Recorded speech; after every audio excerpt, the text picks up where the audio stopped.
Chocolate milk for sure.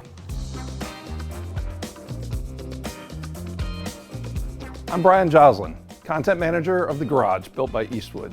And what you're looking at is our next restoration project, my 1993 Range Rover Classic. When I picked this up 5 years ago, it was about to be dismantled for parts, but it was essentially complete, still 100% original, and actually in decent running condition. Somehow it was only missing a couple of switches when I bought it and dragged it home with hopes of restoring it to original condition. I know some of you are probably thinking, don't restore it, build a badass trail rig out of that thing. I've had a handful of Land Rovers over the years, and if I'm being honest, that's not really how I'm planning to use this one. I'm actually kind of sentimental about this particular vehicle, in fact. It's the exact spec I've always wanted since I first saw one just like it 30 years ago, parked on the stairs that led up to the showroom of the Land Rover dealership that I used to drive past every day on my way to work. 1993 was an important year for Range Rover. It was the first for the long wheelbase model, which added 8 inches to the rear passenger area, and I think really changed the vehicle for the better. It was also the first year Land Rover fitted it with a 4-wheel air suspension. So it's no exaggeration to say that this was truly state-of-the-art for luxury SUVs back in the day. And this one happened to be finished in a great shade of green with a saddle brown leather interior, my absolute favorite combination for such an iconic British vehicle. You've probably already figured out that we're calling this build Project Sunny.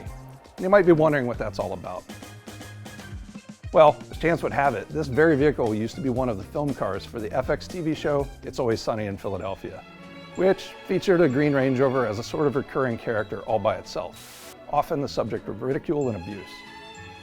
Now, I didn't know any of that when I bought it. It was just the 93 Range Rover I always wanted, and discovering this didn't change any of my plans for the project.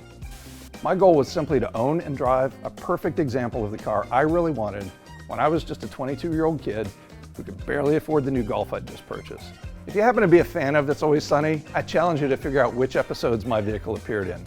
The truth is, the producers used just about any green Range Rover they could get their hands on.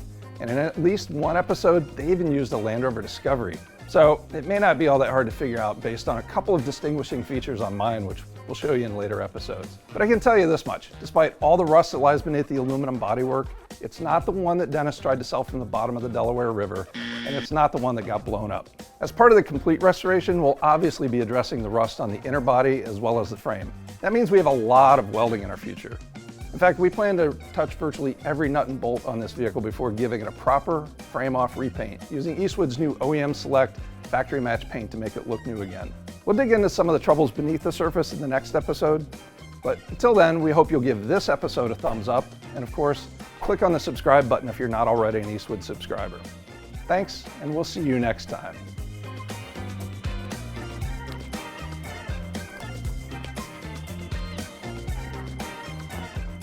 Chocolate milk for sure.